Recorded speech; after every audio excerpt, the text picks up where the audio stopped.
Congratulations to the class of 2020. The History Department is tremendously proud of you and of all that you have accomplished.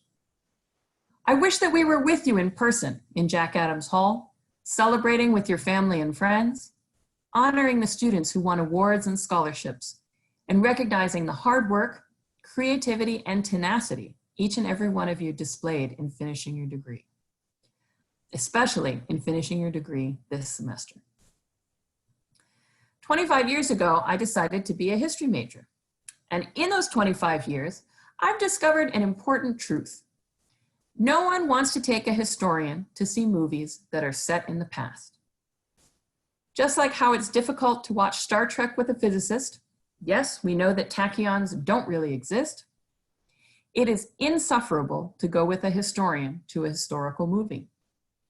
I actually caught myself when I was watching the live action Beauty and the Beast with my kids, trying to figure out whether there was actually a year when the plague was active in Paris and there were asylums in France.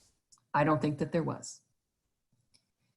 We are annoying, not only because we complain about anachronism, but because we are always around when someone says, this is unprecedented, this is like anything that has ever happened before, to pipe up with, actually, and to give historical context. I don't fully subscribe to the old chestnut that history repeats itself. Every event has qualities that are unique. But it is the job of historians to remind people of the long view, to point out patterns and trends in human experience over time. 2020 is an unprecedented year. Everyone is saying that right now. And absolutely, there are ways in which what folks are experiencing right now is different. On June 18th, we're going to have the first SF State Zoom graduation. That is different. But today, I want to provide the historians, actually, to the statement that 2020 is unlike anything we've ever faced before. COVID-19 is a tragedy. The loss of life, the crisis to public health, the changes that we are having to make in order to try to stop the rampage of this disease are all worthy things to mourn.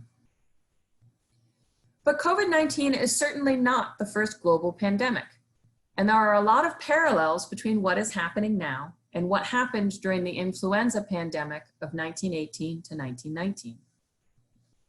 In 1918 and 1919, approximately 50 million people died of the flu, and perhaps 500 million were infected.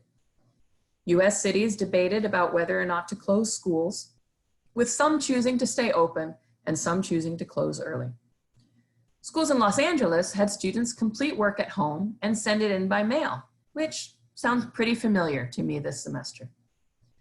A 2007 study by Howard Markle, Harvey Lipman, and Alexander Navarro showed that in the 1918-1919 flu pandemic, cities that closed schools and limited public interaction did reduce mortality rates as compared with other cities. Let's hope that this bears out for COVID-19 as well. The COVID-19 crisis has brought on economic upheaval and uncertainty. The impact on individuals, families, and communities has already been and will continue to be profound. As graduates, you may feel now that you can't see forward to what your future is going to be. This is a tragedy, but take heart in the fact that you are not the first generation of young people to come out of school facing economic crisis, and the news is not all bad. History teaches us that these difficult economic moments in the past can produce movements of solidarity to enact a more just and equal society that honors all labor.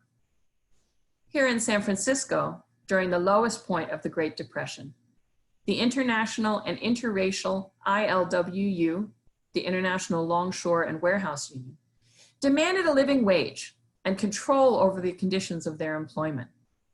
Citizens throughout the Bay Area and up and down the West Coast supported their struggle and began a decades-long process where longshoremen lay the foundation for a safe and democratic workplace. The crisis of COVID-19 has also highlighted the pervasive racism in our society. There has been a sharp rise in hate crimes against Asian Americans and Pacific Islanders since the United States started seeing domestic cases of the virus. This is a tragedy, but it is also not new. Support for the Chinese Exclusion Act in 1882, which prohibited the immigration of Chinese laborers, was predicated in part on racist belief that Asians were carriers of disease. In 1900, city officials in San Francisco forcibly quarantined Chinatown when a lumber salesman was found dead with swollen lymph nodes that suggested he died of the plague.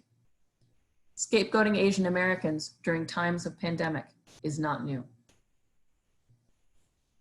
On May 25th, 2020, George Floyd was killed by police officer Derek Chauvin. This is a tragedy, but it is not new. Floyd is only one in a shamefully long list of people of color who have been killed by police violence. And this is only one facet of the institutional racism that has been the foundation of our society for 400 years. After Floyd's death, protesters have been taking to the streets to express their outrage and to advocate for change. In many instances, both looters and nonviolent protesters have been gassed, maced, or beaten. This is not new. To give only one example, on our own campus in 1968, students, professors, and community members united to protest the representations of non-white ethnicities on campus, and police used force on the peaceful demonstrators. You may be thinking that this is a truly odd graduation speech, so hang tight, I'm getting there. In the face of all that is not new, the one thing that is new is you. We have never yet seen how you and your generation are going to lead. It is time for real change, and it is clear that my generation and my parents' generation are not going to bring it. I've always avoided the graduation cliche that now you're going out into the world, because SF State students have always been out in the world, working, making change. But now is your time. Make the world how you want it to be, how it ought to be. Make it new. Congratulations to the class of 2020. We can't wait to see the world that you create.